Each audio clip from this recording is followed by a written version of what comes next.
Hi everybody, thank you for joining me once again as I continue to work my way through Josh McDowell's Evidence That Demands a Verdict, critiquing it from my atheist perspective. In this video we're going to cover chapters 27 through 31 of the book. So let's get started with chapter 27, Introduction to New Testament Form Criticism. This is a very brief chapter, not a lot of editorializing from McDowell. Basically what he does in this chapter is introduce form criticism and just summarize its basic methods and aims. Form criticism was originally developed as a tool to analyze the Old Testament, but it has become more well known for its application to the New Testament. It was originally created as a way of supplementing the documentary hypothesis by taking the analysis beyond the source documents and trying to understand the culture, the people, the context in which the stories contained in those documents were created, and the oral traditions that were the foundation for those original documents. Now it's being used, its most significant use has been to the New Testament, and specifically the Gospels, and trying to understand how the documents we have now that we call the Gospels were birthed from oral traditions within the Christian community in the years and decades following the life of Jesus.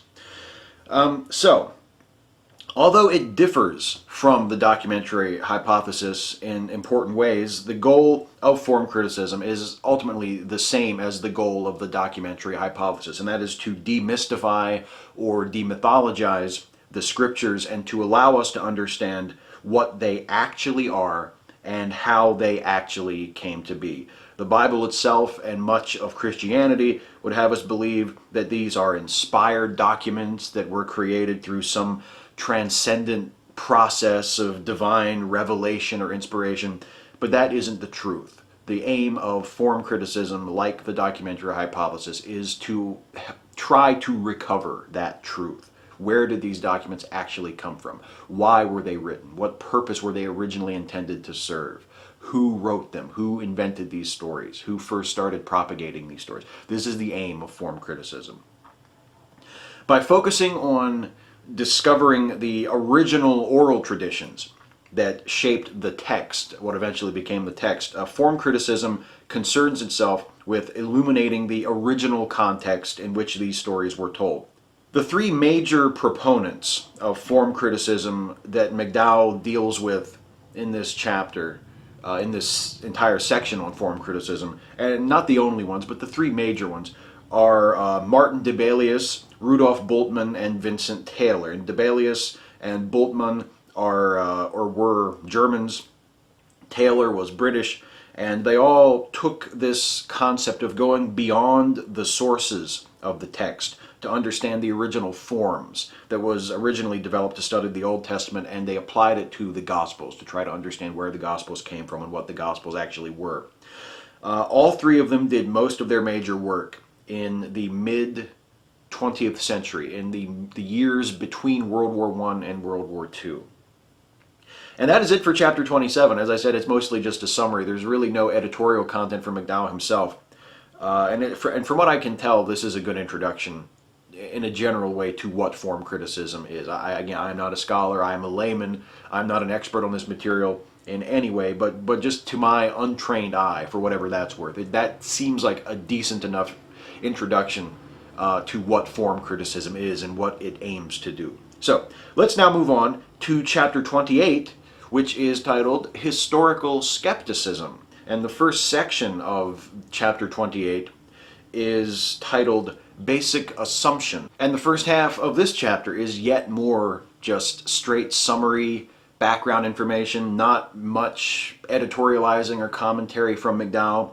That comes later in the latter half of chapter 28. But this little section here, the chapter 27 and the first half of chapter 28, I found this to be the most palatable section of the book that I've read so far, because it is largely free of McDowell's harebrained argumentation and thinking and whatnot. It's just a summary of what sounds like a very interesting field of study. If you're interested in linguistics or in history or textual analysis, form criticism sounds like it would be an interesting thing to get into.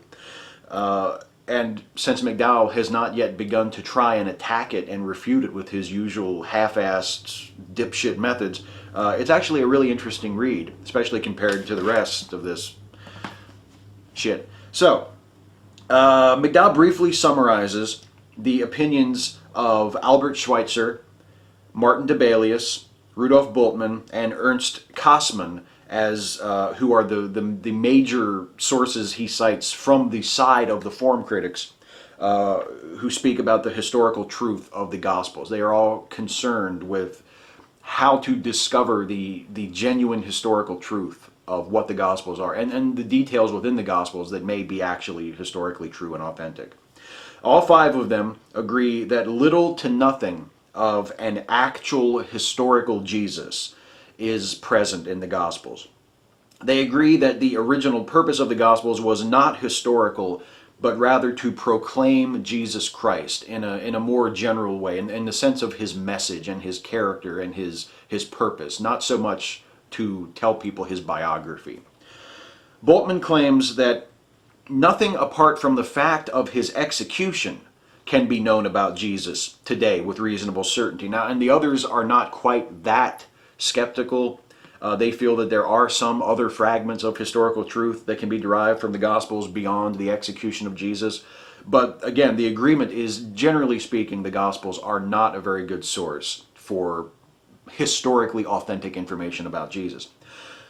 And instead of the historical Jesus, what we find in the Gospels, according to these critics, is what Bultmann refers to as the spirit of Jesus, sort of the essence of Jesus. The stories in the Gospels may represent Jesus. They give us a sense of his teachings and his character and his message, but they don't tell us literally what Jesus did and said during his life.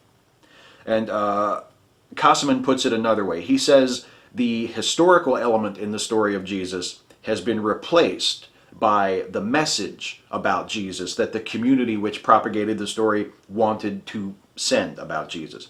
And I should add at this point that even though as I say, I am most definitely a layman in this field, this is my own view as well. The Jesus that we read about in the Gospels may represent in some way a historical Jesus by including certain details that are historically accurate, or by preserving the message of Jesus as the church saw fit to preserve it. There may be some kernel of history, of authenticity at the bottom of all the myth and legend that we read of Jesus in the New Testament. But for the most part, the Jesus of the Gospels is a legendary figure. He did not actually literally do or say the things he does and says in the Gospels, although those acts and those sayings may be representative of aspects of the life or philosophy of a real person. That is essentially the view that I've had of Jesus and the Gospels for many years now. Now we move on to the second half of this chapter, which is titled Rebuttal. This is where McDowell just takes the really interesting stuff that he's been talking about for the last chapter and a half and just takes a dump all over it.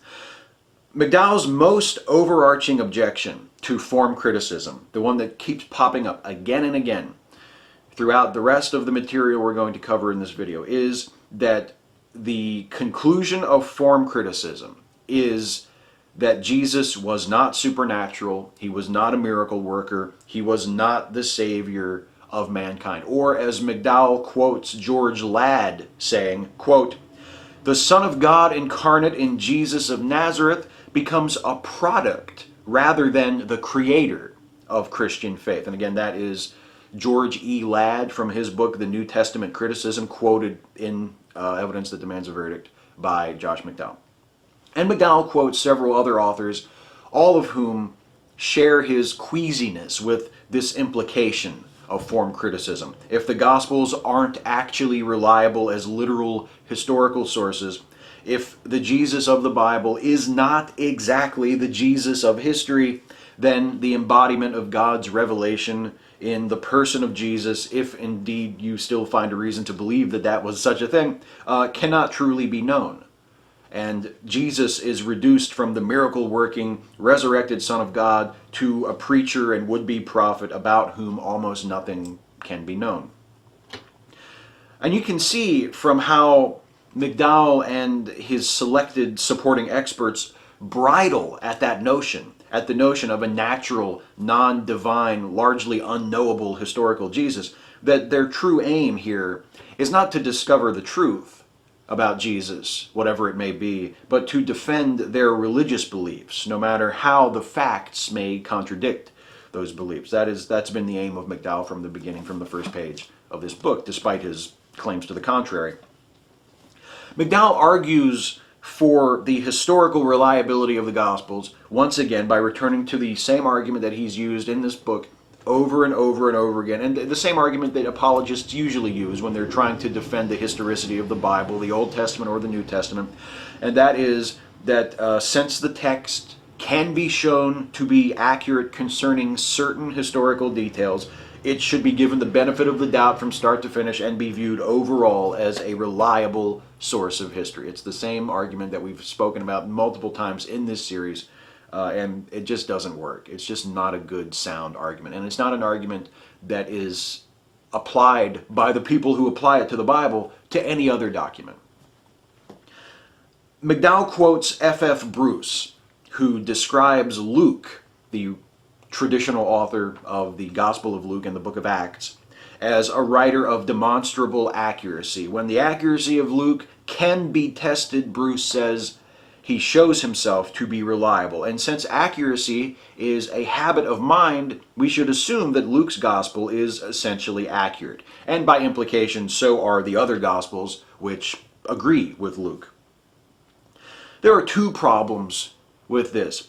The first is that a form critic doesn't accept that Luke actually wrote the Gospel of Luke, or in fact any of the traditional authors wrote the Gospels named for them. And if you pin him down tight enough, McDowell admits that he believes the Gospels are anonymous, or at least he admits that the Gospels are. He's forced to admit that the Gospels are anonymous. He clearly, really, truly believes in his own heart that Luke actually sat down and wrote the book of Luke, that Matthew actually sat down one day and wrote the book of Luke. He believes that, but he is forced to admit that they are essentially anonymous documents, and that his belief is a faith position, that they were written by their traditional authors. But there is no actual evidence connecting Luke to the book of Luke, or Mark to the book of Mark, etc.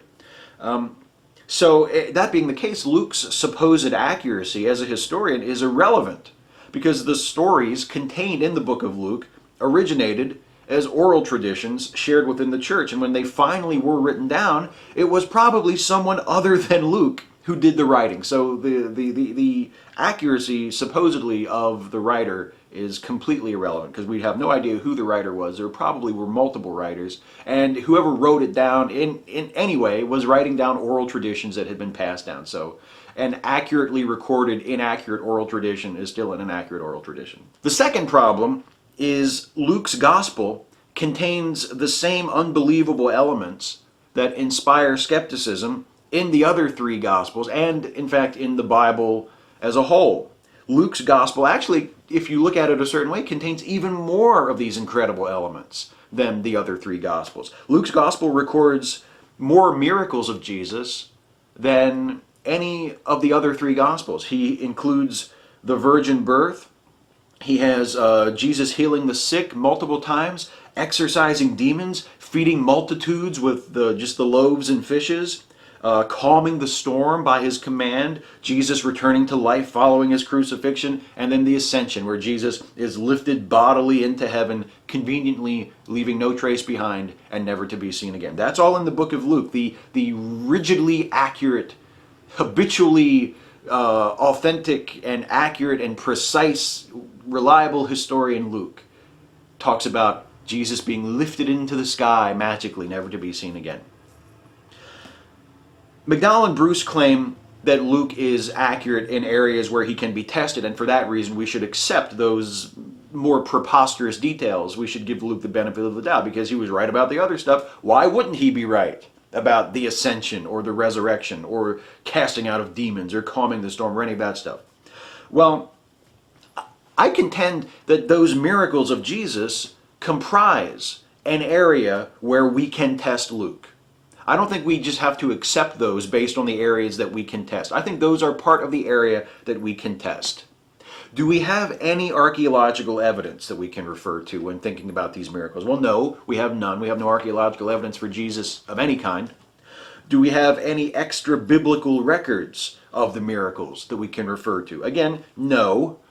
But we do have our everyday, common, quantifiable, describable, widely agreed upon experiences. We have a scientific understanding of how the world works, of what does and does not happen, of what, from all appearances, can happen and cannot happen. And the miracles of Jesus, the healings, the casting out of demons, the feeding of crowds of people with tiny amounts of food, the command over the weather, the resurrection, the ascension, all of these things belong in the category of things that are never observed to happen ever. They do not and almost certainly cannot happen. There is no evidence that miracles happen ever. Not now, not at any point in history, no reason to expect that they will happen at any point in the future.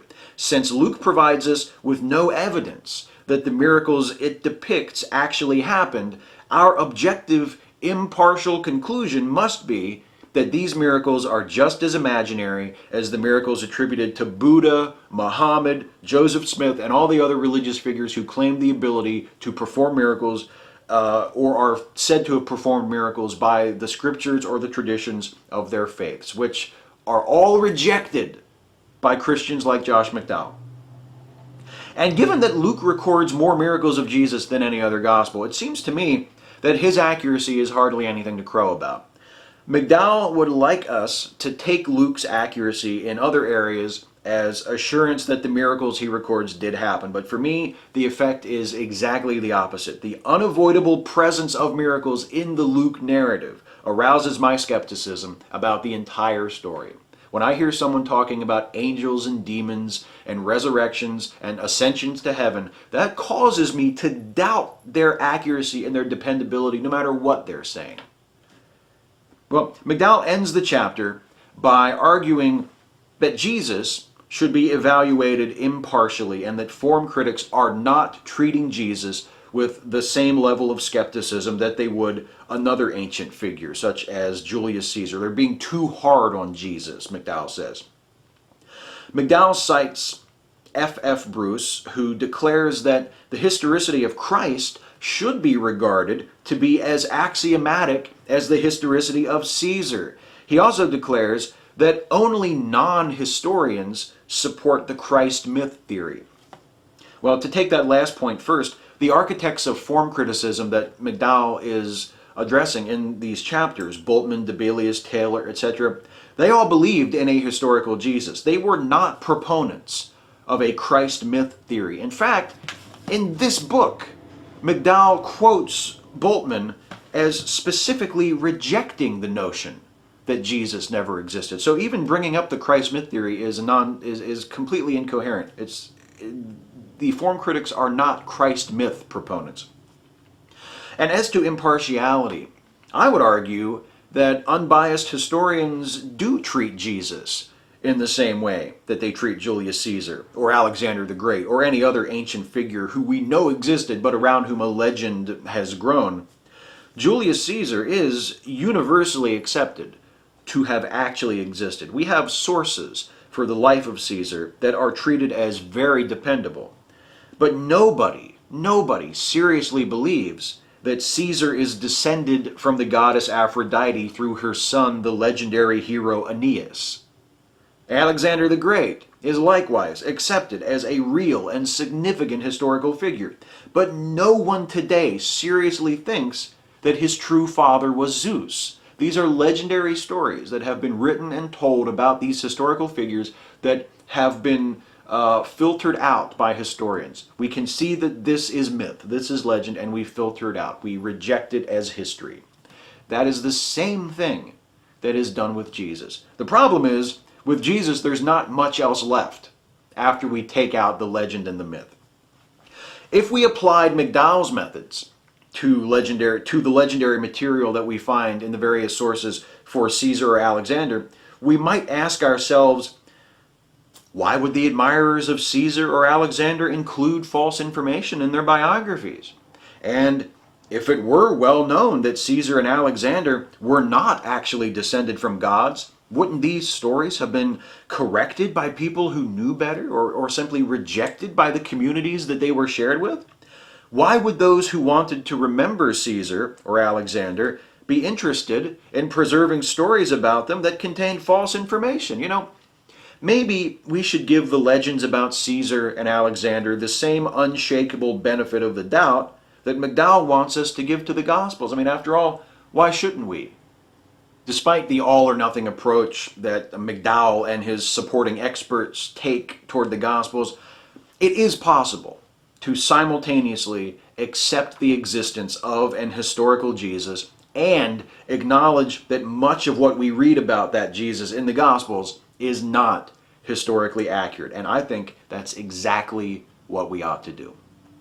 Moving on to chapter 29, Jesus Under Fire. Coming to theaters near you, summer 2014. And then probably airing on TBN like a week later.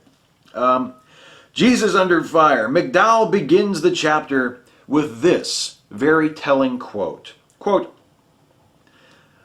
"Over the past few centuries, many doctrines of the historical Orthodox Christian faith have been challenged by liberal thinkers all over the world. None has been more harmful for the church than the seemingly never-ending quest for the historical Jesus." Now, why would the quest to discover the historical Jesus be harmful to the church? Unless the church was based on something other than the historical Jesus.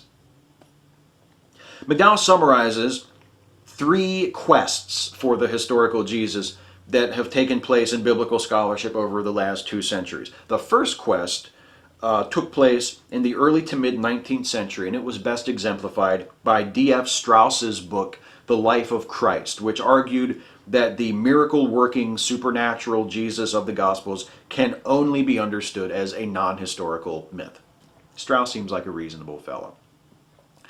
The second quest then took place in the 20th century following World War II, and the aforementioned Ernst Kassmann instigated this quest, wherein he sought, unsuccessfully it seems, to establish continuity between the historical Jesus and the Christ of faith. He recognized that there was a very sharp schism between those two, and he tried to tie them together and was apparently unable to do so satisfactorily, at least to the satisfaction of many people. And then finally there is the third quest, which is the contemporary quest for the historical Jesus.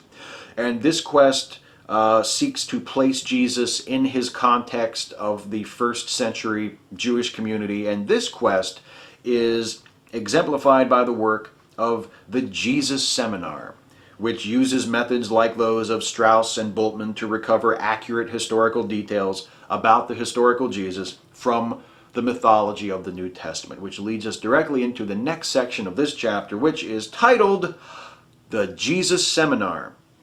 Now, see if you can ascertain what Josh McDowell thinks of the Jesus Seminar from his opening paragraph for this section. Quote, "Over the past few years, one of the most radical quests for the historical Jesus has shown itself in the so-called Jesus Seminar. Any reading of the major news magazines, especially around the holiday seasons, will encounter the conclusions of these so-called scholars." And McDowell will now spend the next several pages of his book questioning the motives and methods and objectivity of the Jesus Seminar. But has any member of the Jesus Seminar ever written a passage as catty and snide and dripping with resentment toward an ideological adversary as that bit from McDowell that I just read? How bitchy and whiny and resentful can you possibly get?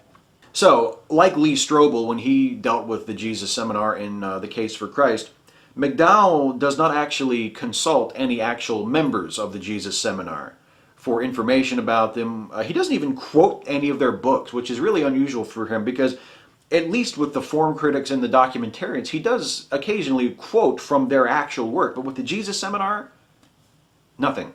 Does not quote anything in his book from their actual work while he is discussing them.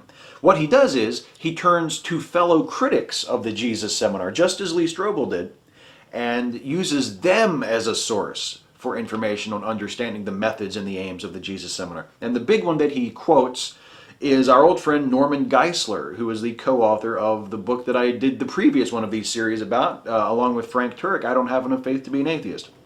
McDowell quotes Norman Geisler extensively in this section about the Jesus Seminar.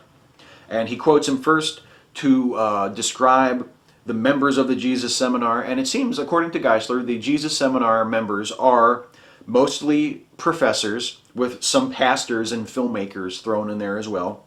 And about half of them are graduates of Harvard, Claremont, or Vanderbilt Divinity Schools.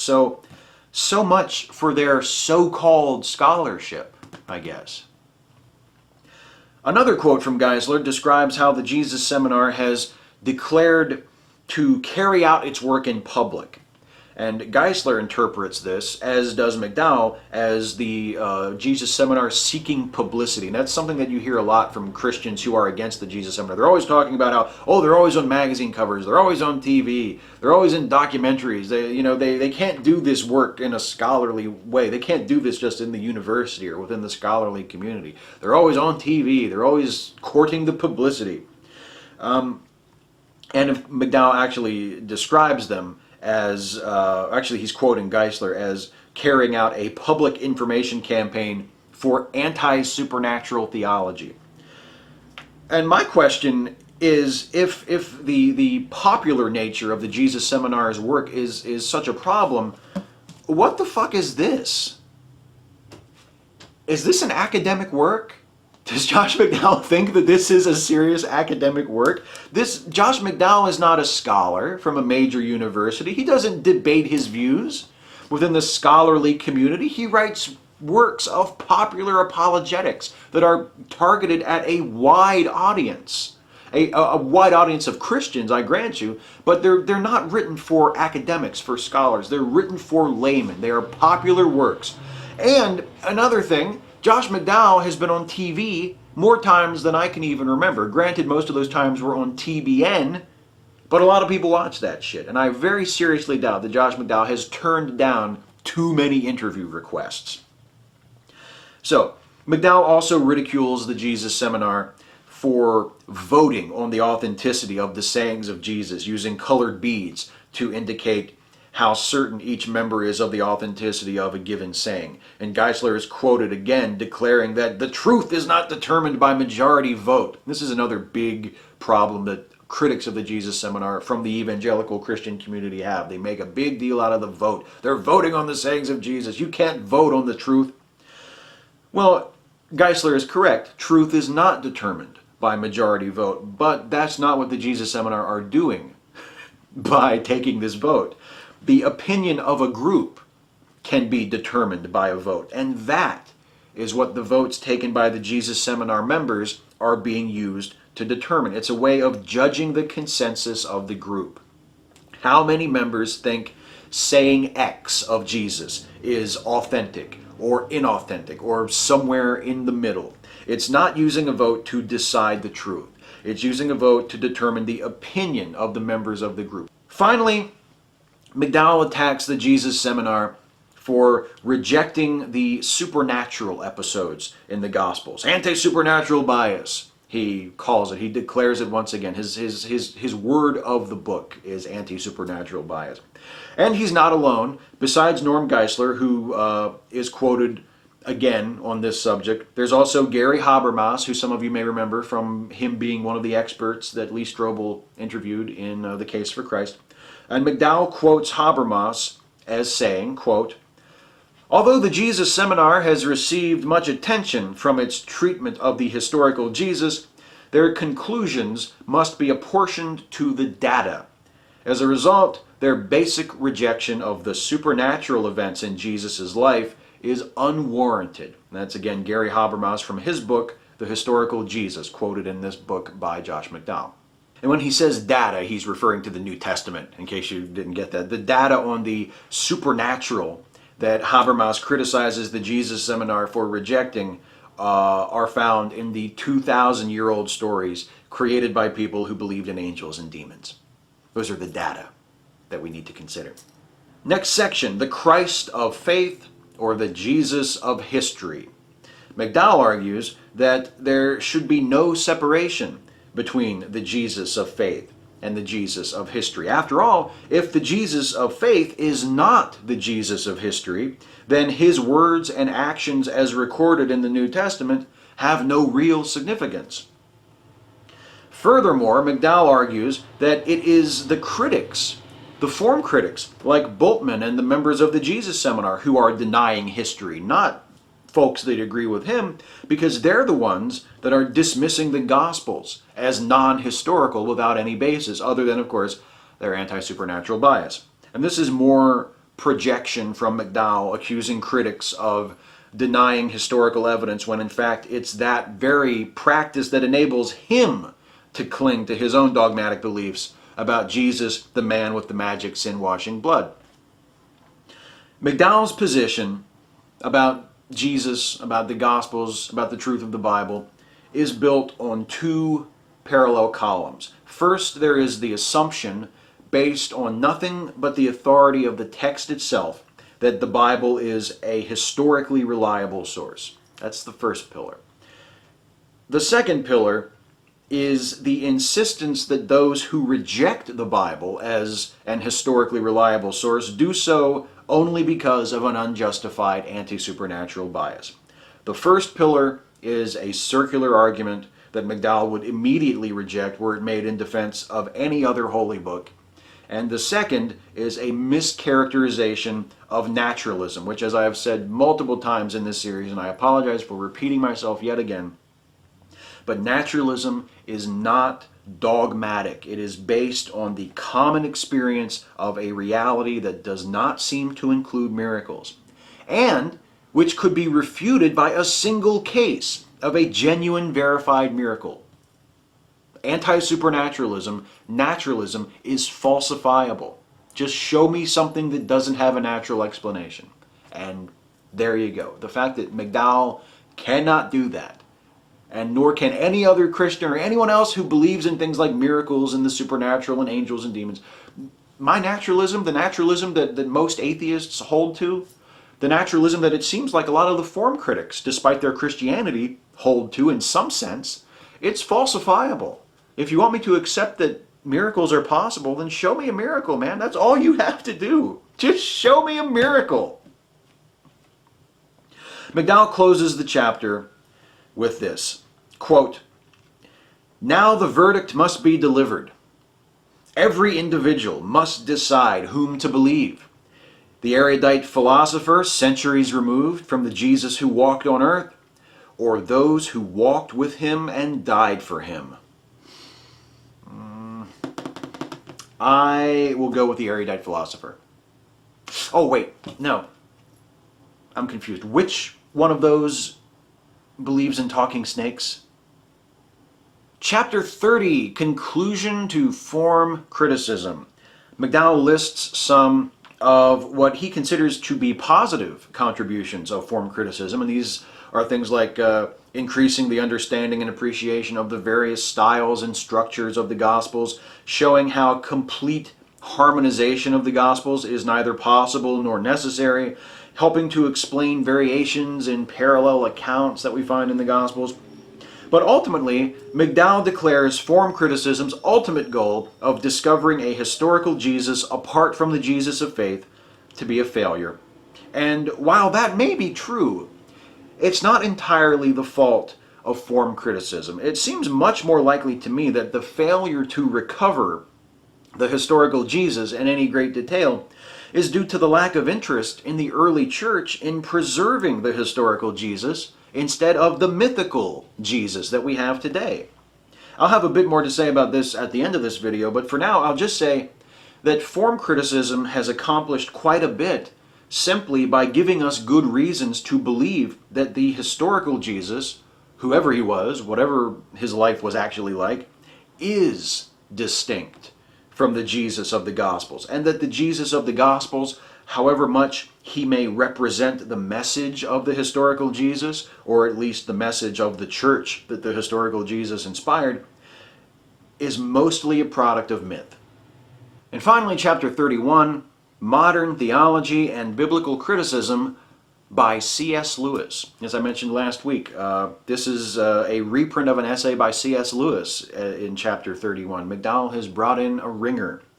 This was originally published in a collection of Lewis's essays titled Christian Reflections, and McDowell reprints it here, I presume because he needed another chapter to make an even 40, and he figured that C.S. Lewis's name would look impressive in the table of contents. The gist of Lewis's essay is this. He disagrees with the opinion of the form-critical scholars because he prefers his interpretation of the Bible to theirs. Lewis basically says he knows better than they do, or at least he thinks he knows better than they do. That's not how he puts it, of course, but that is what he ultimately is saying. He also expresses an opinion on miracles and prophecy that agrees with McDowell's, arguing that it's unfair to dismiss the miraculous as unhistorical as long as we don't know for certain that such things are absolutely impossible. And Lewis says that the rule of regarding the miraculous as unhistorical is something that the scholars bring to the text and not something that they learn from the text. Well, obviously, if the text is teaching something that contradicts the scholar's understanding of reality and offers nothing in the way of evidence for the truth of that teaching, is the scholar's only option to just accept the truth of the teaching, no matter how preposterous it seems? If the text being studied is the Bible, apparently the answer is yes. Lewis is far superior to McDowell as a writer, obviously. Unfortunately, less so as a thinker. When he writes about Christianity, his eloquence exceeds his reason more often than not. Where Lewis brings in a unique perspective on this issue is as a writer who has read reviews of his own work. And he applies this insight to the form critics in their attempt to recover the original intentions of the authors of the Gospels. Lewis describes an example of a critic who incorrectly assumes that a dull essay in a book of Lewis's was written without much interest in the subject. And in fact, Lewis says that the subject of that essay was of great interest to him. The reviewer was correct that the essay wasn't very good, Lewis says, but he was incorrect when he tried to imagine why it wasn't very good. And Lewis's insight is an interesting one. It's a good one. And it's a reminder that textual criticism is not an exact science, particularly when it's applied to an ancient text, the authors of which are no longer available for us to consult. And I don't think that any serious supporter of form criticism, or the documentary hypothesis for that matter, would argue that its conclusions be treated as absolute certainties. The judgment of form critics is not perfect, and their conclusions may sometimes be far off from the truth, and it may not always be possible to recognize just how far off they are given the nature of the text in the Bible that they're consulting, that they're analyzing. The process is necessarily blind to a degree because of how much separation there is between the scholars doing the studying and the origins of the text. The problem is, Lewis seems to think that this means we should defer to the authority of the Bible instead, but it's the unreliable nature of that authority which invites incredulity and skepticism, which compelled the scholars of form criticism and other fields which Josh McDowell regards as radical to begin their studies in the first place. It's the very thing that we cannot defer to, the authority of the Bible. Well, almost done. That's it for chapter 31. But before I wrap up, I do want to return for a few minutes to this notion that Jesus is being treated unfairly by form critics, and also to this idea that the historical Jesus cannot be found through form criticism. McDowell compares Jesus to Caesar, and he points out that no one questions the historicity of Caesar. And I, in turn, pointed out that no one who accepts the historicity of Caesar also accepts that Caesar was a descendant of the gods. But there is a difference between Jesus and Caesar. Caesar was a significant historical figure in his own right. Caesar was a general. Caesar was a statesman. He participated in important, transformative historical events. And for this reason, we have a lot more sources for the life of Caesar than we have for the life of Jesus. Jesus, on the other hand, is significant only because of his cult. McDowell and other apologists like to spin this as a positive. They say, look at this, a humble carpenter, a man who commanded no army, who was king of no country, who went on to become the most revered figure in the history of Western civilization. How extraordinary. But this doesn't reflect anything special about Jesus, so much as it does on the tenacity and endurance and good fortune of the cult which followed Jesus, the cult which we now call a church, Christianity. Because Jesus wasn't that important to people outside of his cult during and immediately following his lifetime, we have no archaeological evidence of his life, and we have only the stories told about him within the community of the cult to look to as sources for biographical information, I should say. And if we discard these sources, as I feel we must, at least in large part, we're left with a historical Jesus who is essentially unknown and possibly unknowable. And Josh McDowell has a real problem with that, as we've seen in the chapters discussed in this video, and we've seen throughout our examination of this book. But why should he have a problem with it? If we take him at his word that he's only interested in the truth, why should he be disturbed at the prospect of an unknowable historical Jesus?